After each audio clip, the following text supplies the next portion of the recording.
ನಾಳೆಗೆ ತೆರಳಬೇಕು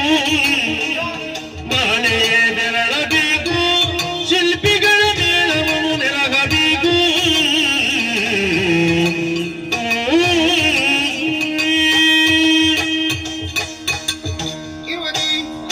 ಅಂಕಂಜಿ ಎಡ್ಡಾಪನಂಚಿನ ಕಾಲ ಒದಗದ ವೈದನಿ ಕೊರ್ತಗು ಕಟ್ಟದ ಮಿತ್ತ ಶ್ರವಣ ಬೆಳಗೊಳ್ಳಾನು ಅಲ್ಪದ ಚಾವುಂಡರಾಯರು ಅಲ್ಪದ ಅರಸು ಆರಂಜಿ ಮಾಡಿನ ಕಡಪುಡದ ಕೊರ್ತನೆ ಎಡೆಗೆ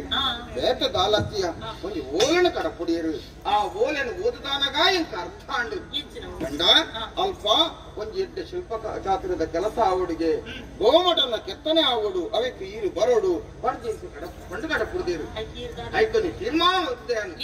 ನೋಡ ಉಳ್ಳರತ್ತ ಮಸ್ತ್ ಜನ ಶಿಲ್ಪಿನ ಕೃಪುರ ಅಕ್ಕಣ ಮಾಂತ ಹುಟ್ಟು ಸೇರ್ಸಾದು ಯಾನಂಚಿವರ ಬೋದು ಬರಡುವುದು ತೀರ್ಮಾನ ಮಾಡ್ತದೆ ಅಂತ